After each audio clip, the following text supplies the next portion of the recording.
விருத்தாச்சலம் விருதகிரீஸ்வரர் கோயிலுக்கு தாங்க வந்திருக்கோம். இந்த கோயில ஒரு 5 கோயில்னே சொல்லலாம். இந்த கோயில எதை எடுத்தாலுமே 5 தான் இருக்கும். 2500 ஆண்டுகள் பழமையான பண்ணி மரங்க. அப்போ 2500 ஆண்டு எப்படி பழமை நம்மளால நம்பவே முடியல. இந்த கோயில் காசியை விட ரொம்ப புண்ணியமான கோயிலா கருதப்படுது. அதனால இந்த ஊருக்கு விருத்த காசின்னு சொல்லிட்டு பழைய பேரும் உண்டு. உலகமே அழிந்த போதும் இந்த விருத்தாச்சலம் விருதகிரீஸ்வரர் கோயில் அழியவில்லைன்னு சொல்லி ஒரு புராண சிறப்பும் இருக்கு. 28 சிவலிங்கங்களுக்கு மத்தியில் இருக்கும் முருகன் சன்னதிங்க. 2வது பிரகாரத்துல தான் இந்த முருகன் கோயிலும் இருக்கு. இந்த ஆழத்து விநாயகர் தான் விநாயகரோட அறுபடை வீடுகள் ஒரு வீடுங்க. வாங்க இப்ப போய் ஆழத்து விநாயகரை தரிசனம் பண்ணிட்டு வரலாம்.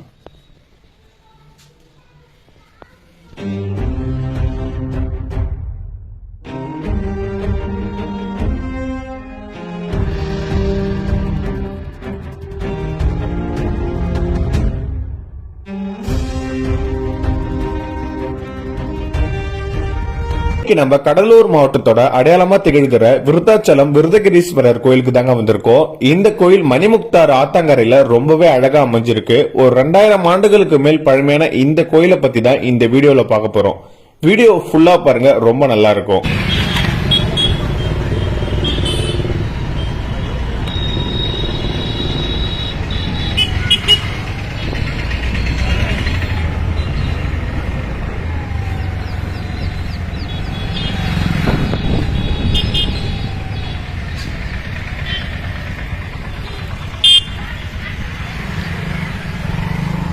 நம்ம இப்போ கோயிலுக்கு வந்தாச்சு. கோயிலோட மாசி உற்சவத்தை முன்னிட்டு தேர்லாம் தயார் பண்ணிட்டு இருந்தாங்க. அதை தான் நீங்க பாக்குறீங்க. இந்த விருதகிரீஸ்வரர் கோயிலுக்கு நிறைய சிறப்புகள் இருக்கு. அதெல்லாம் கோயில் உள்ள போய் நான் சொல்றேன். இதுதான் கோயிலோட கிழக்கு ராஜகோபுர வாயிலுங்க. இந்த வாயில் வழியா தான் உள்ள போக போறோம். ராஜகோபுரத்துக்கு முன்னாடி ஒரு மண்டபம் இருக்கு. வாங்க உள்ள போலாம் இப்போ.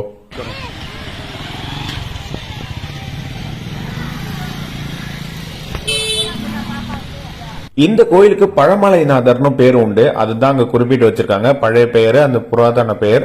இந்த மண்டபத்துக்கு வாசலே ஒரு விநாயகர் கோயில் இருக்குங்க. இங்க பாத்தீங்கன்னா அந்த விநாயகரை வணங்கிட்டு சூடம் ஏற்றி வழிபடுறாங்க. நம்ம போன அன்னைக்கு பாத்தீங்கன்னா அமாவாசை, அதனால அங்க உள்ள மாடுகளுக்கு பாத்தீங்கன்னா இந்த அகத்திக்கீரை எல்லாம் கொடுத்து நிறைய பக்தர்கள் வழிபட்டு இருந்தாங்க.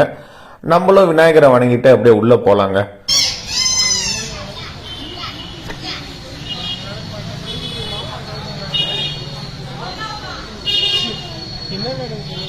இந்த முகப்பு மண்டபத்துல பாத்தீங்கன்னா நிறைய வண்ண ஓவியங்கள் வரைஞ்சிருக்காங்க. எல்லாமே ரொம்ப பழசு போல. அது நிறைய இருக்குங்க. இந்த மண்டபம் முழுக்க முழுக்க அந்த ஓவியங்கள் இருக்கு. இந்த மண்டபம் பாத்தீங்கன்னா ஒரு 20 தூண்களை கொண்டு இருக்கு. மண்டபத்துக்கு வலது பக்கத்துல பாத்தீங்கன்னா அருட்பெருஞ்சோதின்னு சொல்லிட்டு ஜோதி தரிசனம் வச்சிருக்காங்க. வளர மையப்படுத்தி கோயிலோட கிழக்கு ராஜகோபுரம் 100 அடிக்கு மேல் உயரம் கொண்டது. மேட்டுப்பாங்கான பகுதியில் கோயில் அமைஞ்சிருக்குங்க. ஏன்னா பக்கத்துல ஆறு ஓடுது. ஒரு 5-6 படிக்கட்டுகள் ஏறி தான் உள்ள வரணும். ராஜகோபுரத்துக்கு வந்த உடனே இந்த 4 பக்கமும் பாத்தீங்கன்னா கர்ணங்கள் சிற்பங்கள் செதுக்கி வச்சிருக்காங்க. ரொம்ப அழகா இருக்கு. தொடர்ந்து நம்ம பழமலைநாதர் கோயிலுக்குள்ள போலாம். இந்த கோயில ஒரு 5 கோயில்னே சொல்லலாம். இந்த கோயில எதை எடுத்தாலுமே 5 தான் இருக்கும். அதை உள்ள போய் ஒன்னொன்னா சொல்றேன் என்னன்னு சொல்லிட்டு. நம்ம விருத்தாச்சலத்துக்கு பழமலை திருமுதுகுன்றம் சொல்லிட்டு தான் பழைய பேர்கள் இருக்கு. அந்த பெயர்களை வச்சுதான் இங்க தேவாரங்கள் பாடியிருக்காங்க. இந்த இடத்துல பாத்தீங்கன்னா ஒரு சிறிய அளவிலான குன்று இருந்திருக்கான். அதாவது ஆதி காலத்துல இங்க ஒரு குன்று இருந்ததா கூட சொல்றாங்க. 5 சிறப்பு உள்ள இந்த கோயிலோட முதல் 5 சிறப்புகள்ல ஒண்ணு மண்டபங்கள்ங்க. இந்த கோயில மொத்தம் 5 மண்டபங்கள் இருக்கு. 20 கால் தூண் மண்டபத்திலிருந்து தொடங்கி 5 மண்டபங்கள் மொத்தம் இருக்குங்க. அதுல 100 கால் மண்டபம் கூட அடங்கும். அடுத்து பாத்தீங்கன்னா கொடிமரம், சிவசிவ போர்டு இருக்கு. அது பக்கத்துல பாத்தீங்கன்னா முதல் கொடிமரம் வருது. இந்த கோயில்ல பாத்தீங்கன்னா 5 கொடிமரம், 5 நந்தி இருக்கு. இப்ப நம்ம முதல் கொடிமரம், முதல் நந்தியை பாக்குறோம். முதலாவது கொடிமரம் ரொம்பவே பெருசு. அங்கேயே ஒரு மண்டபத்துல நந்தி இருக்கு. இங்க பாத்தீங்கன்னா இந்த கோயிலோட சிறப்பு அம்சங்களை குறித்து இங்க ஒரு பேனர் வச்சிருக்காங்க. அதுவுமே நிறைய மக்கள் ஆர்வத்தோட படித்துட்டு போறாங்க. இது எல்லாமே முதல் மண்டபம் 100 கால் மண்டபத்துல இருக்கு. இந்த நந்தி, கொடிமரம் எல்லாமே இதுதான் 100 கால் மண்டபம். அங்க நாட்டிய அஞ்சலி எல்லாமே நடைபெறும். இதற்கு எதிரிலே பாத்தீங்கன்னா இன்னொரு சிறிய அளவிலான மண்டபம் இருக்குங்க. நம்ம தொடர்ந்து கோயிலுக்குள்ள போலாம். அடுத்து இந்த கோயிலோட 5வது சிறப்பு என்னன்னு பாத்தீங்கன்னா 5 ராஜகோபுரங்கள், கிழக்கு, மேற்கு, தெற்கு, வடக்கு. அதற்கப்புறம் கண்டராதித்தன் கோபுரம். இந்த கோயிலை கட்டியவர் இந்த கண்டராதித்தன் தான் சொல்றாங்க. அதனால்தான் இந்த கோபுரத்துக்கு அவர் பேரே வச்சிருக்காங்க. இந்த கோபுரம் பாத்தீங்கன்னா மற்ற கோபுரங்களை காட்டிலும் ஒரு சிறிய அளவுல இருக்கு. மற்றதெல்லாம் 7 அடுக்குகளை கொண்ட பெரிய கோபுரம். இது ஒரு சிறிய அளவிலான கோபுரங்க. நம்ம கண்டராதித்தன் கோபுரம் வழியா உள்ள போன உடனே பாத்தீங்கன்னா உங்களுக்கு தெரியும் அடுத்து ஒரு கொடிமரம் நந்தி தெரியுதா? 2வது கொடிமரம் நந்தி. இங்க பாத்தீங்கன்னா முழுக்க முழுக்க அழகழகான தூண்கள், நல்ல ஒரு சிற்ப வேலைப்பாடோட இருக்கும். விருத்தாச்சலத்துக்கு போனீங்கன்னா கண்டிப்பா அதெல்லாம் ரசிங்க, ரொம்ப நல்லா இருக்குங்க. இது எல்லாமே மூலவரை தரிசனம் பண்றதுக்கு முன்னாடி இருக்கு. மூலவர் 5வது பிரகாரத்துல இருக்காரு. எல்லாருமே 5 சிறப்பு. மூலவர் 5வது பிரகாரத்துல அழகா அமைஞ்சிருக்காரு. இங்க பாத்தீங்கன்னா இந்த பிரகாரம் முழுக்க முழுக்க பாத்தீங்கன்னா இந்த தேவாரம் இங்க பாடப்பட்டிருக்குல்ல அதோட சிறப்புகளை குறிக்கும் வகையில அங்க பலகைகள் வச்சிருக்காங்க என்ன பாடியிருக்காங்கன்னு சொல்லிட்டு. இது பாத்தீங்கன்னா 3வது நந்தி, மூலவருக்கு முன்னாடி ஒரு 4வது நந்தி இருக்குங்க. இவர் தான் நம்ம பழமலைநாதர் விருதகிரீஸ்வரர். நாம் நினைப்பதை எல்லாத்தையுமே நடத்தி காட்டுறவர் அவர் தாங்க. நம்ம இப்போ மூலவர் இருக்கிற பிரகாரத்தை சுத்தி வரலாம். இங்க பாத்தீங்கன்னா ஒரு அழகான மண்டபம். இந்த பிரகாரத்துல பாத்தீங்கன்னா இந்த 63 நாயன்மார்களோட சிற்பம் ரொம்பவே அழகா அமைஞ்சிருக்கு. இந்த சுற்றுச்சுவர் முழுக்க முழுக்க பாத்தீங்கன்னா நிறைய கல்வெட்டுகள் இருக்கு. முதல்ல 4வர், அதுக்கப்புறம் 63 நாயன்மார்களோட சிலை வரிசையா இருக்குங்க. இங்க பாத்தீங்கன்னா நம்ம கோயில் கொஞ்சம் மேட்ல ஏறணும். இந்த இடம் கொஞ்சம் பள்ளத்துல அமைஞ்சிருக்க போல இருக்கு. இது வரிசைய கல்வெட்டுகள் தாங்க இருக்கு. மேல தாங்க ரொம்ப அற்புதமான விஷயம் இருந்தது. இங்க பாத்தீங்கன்னா மின்விளக்கு கொஞ்சம் கம்மியா தான் பயன்படுத்துறாங்க, அதுவுமே டிம்ல தான் பயன்படுத்துறாங்க. ஆனா நிறைய வெளிச்சம் எப்படி வருதுன்னா அந்த காலத்திலே இந்த வெளிச்சம் வர்றதுக்காண்டி இந்த துளைகள் போட்டு அந்த கட்டமைப்பு கட்டிருக்காங்க. அதுல என்ன வெளிச்சம் வருது. இந்த சுற்றுச்சுவர் பிரகாரத்துல 3 விநாயகர் இருக்காங்க ஒரே இடத்துல, அவங்களையும் தரிசனம் பண்ணுங்க. இதுதான் நம்ம பழமலைநாதரோட கோபுரம், அவரோட கருவறை கோபுரம், தட்சிணாமூர்த்தி சன்னதி. இந்த அமைப்பு ரொம்பவே வித்தியாசமா இருக்குங்க. மற்ற கோயில்னா இந்த இடத்துல பாத்தீங்கன்னா கொஞ்சம் ஃப்ரீயா சுற்றி வர போல இருக்கும். இங்க எல்லாமே மண்டபம் அமைப்புல இருக்கு, அதுக்குள்ளதான் நம்ம சுத்தி வர போல இருக்குங்க. நீங்க எல்லா சிவன் கோயிலையும் அப்படிதான் பார்க்கலாம். இங்க பாத்தீங்கன்னா சப்த கன்னிகள் அவங்களோட சிற்பம் இருக்கு. எல்லா சப்த கன்னிகள், வாராகி, அதுக்கப்புறம் நான்முகி, அதுக்கப்புறம் சிவபெருமான்கள் சிலை ஒரு 9 இருக்கு சின்ன சின்னதா சொல்லிட்டு. ரொம்பவே லைட்டிங் பத்தல. இங்க ஒரு விநாயகர் சன்னதி இருக்கு, மாற்று உரைத்த விநாயகருங்க. இந்த கோயில் 5 எல்லாமே 5ங்கிற போல விநாயகரும் இங்க நிறைய இருக்காங்க. 5 விநாயகர்கள், முக்கியமான விநாயகர் இருக்காங்க. இந்த மண்டபம் ரொம்ப அழகா இருக்கும்னு சொல்லியிருந்தேன்ல, எவ்வளவு அழகா இருக்குன்னு நீங்களே பாருங்க. இதுல வர முக்கியமான அதிக ஒளி பாத்தீங்கன்னா இந்த சூரிய ஒளி தான்.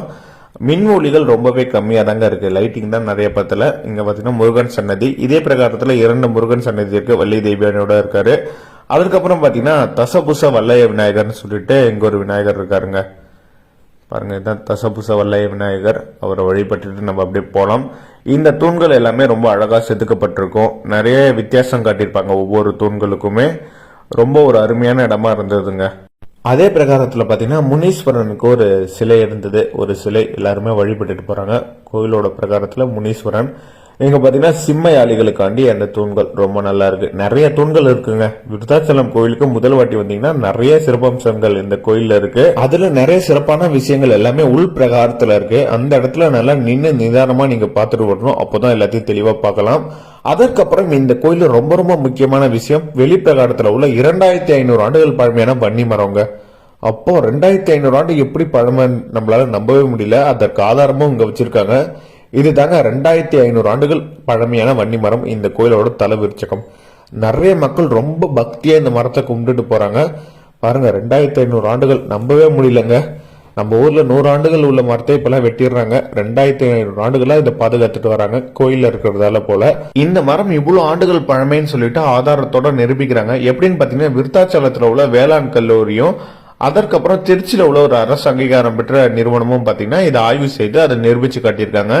இதுல இருந்து இப்ப மாதிரிகள் எடுத்து இதே மரத்தை முளைக்க வைக்கிறதுக்காண்டி அந்த ஆய்வுகளும் போயிட்டு இருக்கு, முயற்சிகள் பண்ணிட்டு இருக்காங்க. 2500 ஆண்டுகள் பழமையான மரம் இந்த கோயில இருக்குங்கிறத நம்பவே முடியல. இப்போ நம்ம 3வது பிரகாரத்துல இருக்கோம். இங்க ஒரு கொடிமரம் இருக்கா. இந்த பிரகாரத்தை சுற்றி வரும்போது 3 கொடிமரங்களை நம்ம பாத்துருவோம். மொத்தம் 5 கொடிமரங்கள். இப்போ இந்த கோயிலோட சிறு வரலாற்றை நம்ம பாத்திரலாம். இந்த கோயில் காசியை விட ரொம்ப புண்ணியமான கோயிலா கருதப்படுது. அதனால இந்த ஊருக்கு விருத்த காசின்னு சொல்லிட்டு பழைய பேரும் உண்டு. மேலும் நீங்க விருத்தாச்சலம் கோயிலுக்கு வந்து பிறந்தாலோ இறந்தாலோ வாழ்ந்தாலோ நினைத்தாலோ வழிபட்டாலே உங்களுக்கு முக்தி தரும்னு சொல்றாங்க. இந்த இடத்துல பாத்தீங்கன்னா பஞ்சபூத லிங்கங்கள் இருக்கு. 5 குறிக்கிற வகையில இங்க பஞ்சபூத லிங்கங்கள் இருக்கு. கோயிலோட 3வது பிரகாரத்துல அமைஞ்சிருக்குங்க. இந்த கோயிலோட மூலவர் பழமலைநாதர் சுயம்புலிங்கமா உருவாகி இருக்காரு. ஒரு முறை உலகமே அழிந்த போதும் இந்த விருத்தாச்சலம் விருதகிரீஸ்வரர் கோயில் அழியவில்லைன்னு சொல்லி ஒரு புராண சிறப்பும் இருக்கு. மேலும் பாத்தீங்கன்னா இந்த உலகத்துல 1008 முக்கியமான சிவத்தலங்கள் இருக்கு. அதுல 4 ரொம்ப ரொம்ப முக்கியம். அதுல 4 முக்கியமான சிவன் கோயில்களை இந்த விருத்தாச்சலம் கோயிலும் ஒண்ணுங்க. தேவாரம் பாடப்பட்ட கோயில் இது உங்களுக்கு தெரியும். தேவாரத்துல பழமலைன்னு குறிப்பிட்டிருக்காங்க. இப்போ விருத்தாச்சலம்னு இருக்குல்ல, அதுல விருத்தம் என்றால் முதுமை, அசலம் என்றால் மலை, அதான் அந்த பழமலையை குறிக்கிற வகையில தான் இன்னைக்குமே விருத்தாச்சலம்னு பெயர் பெற்றிருக்கு. இந்த கோயிலுக்கு எப்படி 5 சிறப்போ இந்த ஊருக்கும் 5 பெயர்கள் இருக்கு. திருமுதுகுன்றம், விருத்த காசி, விருத்தாச்சலம், நெற்குப்பை, முதுகிரின்னு சொல்லிட்டு இருக்கு. இந்த கோயில உள்ள 5 சிறப்புகளை நம்ம பார்த்திடலாம். 5 விநாயகர், 5 கோபுரம், 5 பிரகாரம், 5 கொடிமரம், 5 உள்மண்டபம், 5 வெளிமண்டபம், 5 வழிபாடு, 5 தேர்ன்னு சொல்லிட்டு எல்லாமே 5 தாங்க. இந்த பிரகாரத்துல அருணாச்சலேஸ்வரருக்கும் தனி சன்னதி இருக்கு, அவரும் நீங்க வழிபடுங்க. அடுத்தது இந்த கோயிலோட பெரிய நாயகி அதாவது விருதாம்பிகையை நம்ம போய் வழிபடலாம். அவங்க பாத்தீங்கன்னா 2வது பிரகாரத்துல இருக்காங்க.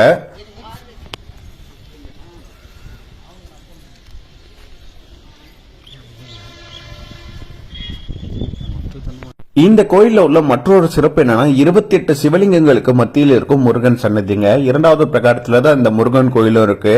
இங்க உள்ள முருகப்பெருமான சுற்றிலும் 28 லிங்கங்கள் இருக்கு. அது ஆகம விதிகள் படி அமைந்தது. சைவ சமயத்துல பாத்தீங்கன்னா மொத்தம் 28 ஆகமங்கள் இருக்குங்க. அந்த 28 ஆகமங்களை குறிக்கிற வகையில தான் இங்க சிவலிங்கங்கள் வச்சிருக்காங்க. இந்த ஆகமங்களை பயன்படுத்தி தான் சிவன் கோயிலை கட்டுவாங்க. அதற்கு பூஜை அலங்காரம் சொல்லிட்டு இந்த ஆகமங்களை பின்பற்றி தான் அது அமையும். இந்த ஆகமங்கள் 2 வகைப்பெறும். அதுல ஒன்னு சிவபேத ஆகமம், ருத்ரபேத ஆகமம். சிவபேத ஆகமம் 10 ஆகமங்களையும், ருத்ரபேத ஆகமம் 18 ஆகமங்களையும் கொண்டு இருக்கு. இதுதாங்க அந்த முருகப்பெருமான். 28 சிவலிங்கங்களுக்கு மத்தியில் இருக்கும் அழகான முருகப்பெருமான். அதுவும் சக்கரத்துடன் காணப்படுவாராம். இது போன்ற அமைப்பு அதிக கோயில்கள் இருக்காதுன்னு சொல்றாங்க. இந்த சிவனோட பெயர்கள் கூட அந்த காசிமேஸ்வரர், யோகேஸ்வரர், சிந்தேஸ்வரர், காரணமேஸ்வரர், அஜிதமேஸ்வரர் சொல்லிட்டு அந்த ஆகமங்களோட பெயர்களை அடிப்படையா கொண்டதா தான் அமையும். ஒரே இடத்துல 28 சிவலிங்கங்களையும் முருகப்பெருமானையும் தரிசனம் பண்றது ரொம்பவே ஒரு புண்ணியமான விஷயம். இந்த கோயிலோட முருகப்பெருமானுக்கு அருணகிரிநாதர், வள்ளலார், சிவபிரகாசர், குமாரதேவர், குரு நமச்சிவாயர் போன்றோர் திருப்புகழ் பாடியிருக்காங்க. அடுத்து இந்த கோயிலோட முக்கியமான சன்னதி விருதாம்பிகை சன்னதி, அதாவது பாலாம்பிகை பெரிய நாயகின்னு சொல்லுவாங்க. அந்த சன்னதிக்கு நம்ம போலாம். போற வழியிலே பாத்தீங்கன்னா ஒரு பெரிய சிம்ம யாழி தூண் வச்சிருக்காங்க. ரொம்பவே அழகா செதுக்கப்பட்டிருக்கு. அது வேற இடத்துல இருந்து இந்த இடத்துல இப்போ வந்து வச்சிருக்காங்க. அடுத்து பலிபீடம், கொடிமரம், நந்தி அந்த மண்டபம் இருக்கு. இங்க பாத்தீங்கன்னா முன் மண்டபத்துல அழகான சிம்மையாளி தூண்கள் இருக்கும். ரொம்பவே நல்லா இருக்கும். இந்த மண்டபத்தோட மேல் பகுதியில பாத்தீங்கன்னா அழகான வண்ண ஓவியங்கள் வரையப்பட்டிருக்கும். இந்த கோயிலோட புராண வரலாறுகளை பத்தி. இந்த பாலாம்பிகைக்கு ஏன் பாலாம்பிகைன்னு பேரு வந்திருந்தா, குரு நமச்சிவாயர் ஒரு நாள் பசியோட இந்த கோயிலுக்கு வந்திருக்காரு. அப்போ பாத்தீங்கன்னா ஒரு பாடல் பாடியிருக்காரு.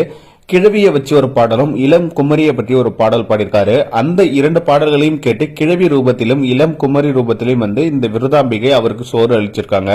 அதனாலதான் பாலாம்பிகைன்னு சொல்லி பேர் வந்திருக்குங்க. இந்த பாலாம்பிகை சன்னதியோட சுற்று பிரகாரத்துல பாத்தீங்கன்னா ஒரு துர்க்கையம்மன் சிலை இருக்கும். ரொம்பவே வித்தியாசமா இருக்கும். அந்த சன்னதியை சுற்றிலுமே மண்டபங்கள், அழகான தூண்கள் எல்லாமே இருக்குங்க. ரொம்ப பெரிய சன்னதி. அடுத்து நம்ம அப்படியே வடக்கு ராஜகோபுரத்துக்கு வந்திருக்கோம். பாலாம்பிகை சன்னதியை ஒட்டி தான் இந்த ராஜகோபுரம் இருக்கு. இந்த ராஜகோபுரம் ரொம்ப பெருசு மற்றும் அழகா இருக்குங்க. இங்க பாத்தீங்கன்னா நுழைவு வாயில ஒரு 20 அடி உயரத்துக்கு அந்த கல்லுல அழகான சிற்பங்கள் செதுக்கப்பட்டிருக்கு. அந்த பெண் சிற்பம் ரொம்பவே நல்லா இருக்கும். இதுல உள்ள கர்ண சிற்பங்களும் ரொம்பவே நல்லா இருக்குங்க. இந்த ராஜகோபுரத்துல தான் அழகான சிற்ப வேலைப்பாடுகள் இருக்கு. இந்த ராஜகோபுரத்துல அந்த கர்ண சிற்பங்கள்ல இருந்து மேல சீலிங் வரையுமே ரொம்ப அழகான சிற்பங்கள் செதுக்கப்பட்டிருக்கும். நீங்க கண்டிப்பா வடக்கு ராஜகோபுரத்தை வந்து பாருங்க, ரொம்பவே நல்லா இருக்கும்.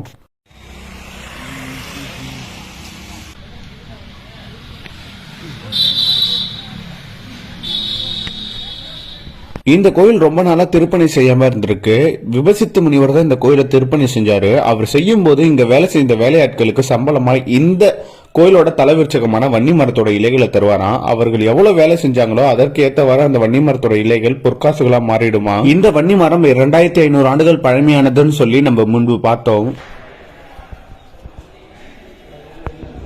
அடுத்து நம்ம பார்க்க போறது இந்த கோயிலோட முக்கியமான ஒரு சன்னதி, ஆழத்தி விநாயகர் சன்னதிக்கு தான் நம்ம போக போறோம். நீங்க இந்த கோயிலுக்கு வந்தா கட்டாயம் இங்க போயிட்டு வரணும். ஏன்னா இந்த ஆழத்து விநாயகர் தான் விநாயகரோட அறுபடை வீடுகள் ஒரு வீடுங்க. ஆமாங்க, நம்ம முருகனுக்கு எப்படி அறுபடை வீடுகள் உண்டோ அதே போல விநாயகருக்கு இது ஒரு அறுபடை வீடுகள்ல ஒண்ணு. இந்த விநாயகர் சன்னதி ஒரு பள்ளத்துல இருக்கு. அந்த கோயிலுக்கு தான் நம்ம போறோம். விநாயகர் சன்னதிக்கு எதிரில் ராஜகோபுரம், கொடிமரம் எல்லாமே இருக்கு. இதுக்குள்ள நம்ம இறங்கி போய் ஒரு 15 படி இறங்கி தாங்க நம்ம விநாயகரை போய் தரிசனம் பண்ணணும்.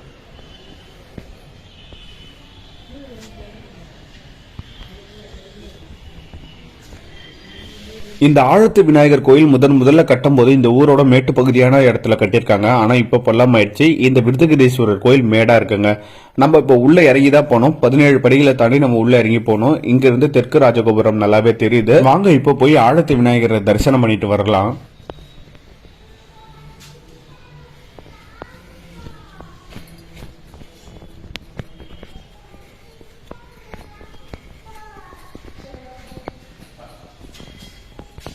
விநாயகருக்கு திருவண்ணாமலை, பிள்ளையார்பட்டி, திருக்கடையூர், காட்டுமன்னார் கோயில், விருத்தாச்சலம் போன்ற 6 அறுபடை வீடுகளும் உண்டுங்க. நீங்க விருத்தாச்சலம் விருதகிரீஸ்வரர் கோயிலுக்கு வந்தா கண்டிப்பா ஆழத்து விநாயகர் தரிசனம் பண்ணிட்டு போங்க. இந்த வீடியோ உங்க எல்லாருக்குமே ரொம்ப ரொம்ப பிடிச்சிருக்கும்னு நினைக்கிறேன். என்னால முடிஞ்ச அளவுக்கு இந்த கோயிலை பத்தி நான் சொல்லியிருக்கேன். இந்த வீடியோ பார்த்த உங்க எல்லாருக்குமே ரொம்ப ரொம்ப நன்றிங்க. தொடர்ந்து இணைந்திருங்கள். இது போல சூப்பரான வீடியோஸ் எல்லாமே நம்ம பேஜ்ல வரப்போகுது. தொடர்ந்து சப்போர்ட் மட்டும் பண்ணுங்க. இந்த வீடியோ பார்த்த உங்க எல்லாருக்குமே ரொம்ப ரொம்ப நன்றிங்க. வீடியோ பாக்குற யாராவது விருத்தாச்சலம் கோயிலுக்கு போயிருந்தா கண்டிப்பா கமெண்ட் பண்ணிட்டு போங்க இந்த வீடியோ எப்படி இருந்ததுன்னு சொல்லி.